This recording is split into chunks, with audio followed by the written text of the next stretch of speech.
Hello guys, तो पिछले video में हमने बताया था व्याकरण और भाषा। व्याकरण किसे कहते हैं, भाषा किसे कहते हैं, डिफिनीशन भी बताए थे और एग्जाम्पल भी बताए थे। अब पढ़ेंगे व्याकरण के मुख्यतः भेद। तो व्याकरण के मुख्यतः 3 भेद होते हैं। पहला है वर्ण विचार, दूसरा शब्द विचार, तीसरा वाक्य विचार। पहला वर्ण विचार, दूसरा शब्द विचार, तीसरा वाक्य विचार। छोटी से छोटी इकाई जो हुआ वर्ण विचार, उससे आगे बढ़ते हैं तो शब्द बनता है, वो शब्द विचार, और उससे जब आगे बढ़ते हैं तो होता है वाक्य विचार। वर्ण विचार में वर्णों का उच्चार तथा भेद देखा जाता है। अब है वर्ण किसे कहते हैं।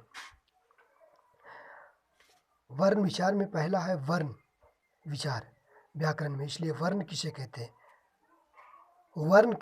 वर्ण कितने प्रकार के हैं, तो इसका डिफिनेशन है वर्ण उस छोटी से छोटी मूल ध्वनि को कहते हैं जिसका खंड या टुकड़ा ना हो।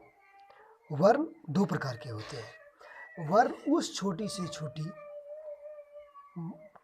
से छोटी मूल ध्वनि को कहते हैं जिसका खंड या टुकड़ा ना हो। अगर खंड या टुकड़ा हो भी जाए तो उसका कोई महत्व नहीं रहता है, तो उसे वर्ण कहते हैं। जैसे हम हिंदी में जितना भी अक्षरों को देखते हैं सभी को वर्ण कहा जाता है। वर्ण 2 प्रकार के होता है, स्वर वर्ण और व्यंजन वर्ण। जैसे का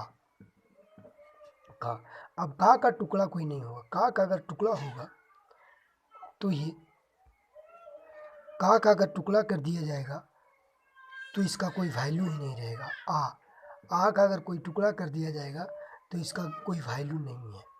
इसलिए कहा गया है वर्ण उस छोटी से छोटी मूल ध्वनि को कहा जाता है जिसका खंड या टुकड़ा ना हो सके।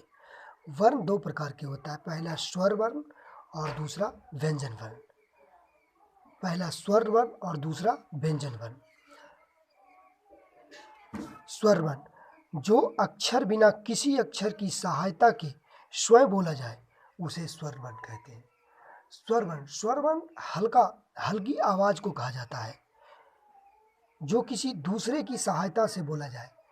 एग्जाम्पल आ, अकरा, ई, हर्षई, उ, हर्षऊ, री, ए, ओ, औ। ये सब छोटी ध्वनि है।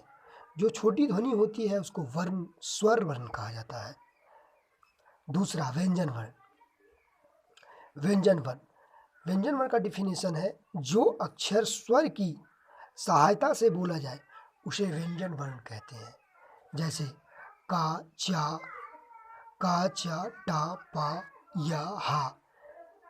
या तो जितना भी का, खा से लेकर ज्ञा तक है, जितना भी का, खा से लेकर ज्ञा तक है सभी व्यंजन वर्ण कहलाता है।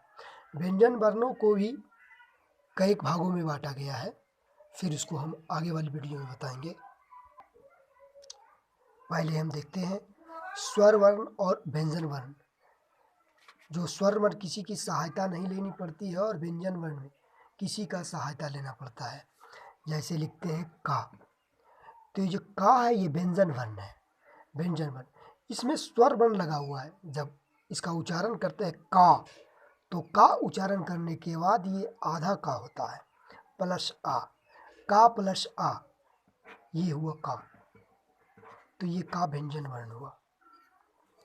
पा को हम देखते हैं पा प्लस आ, पा प्लस आ बराबर हो गया पा, ये पा व्यंजन वर्ण हुआ। तो ये जो स्वर है, स्वर के सहायता से ही हम हमेशा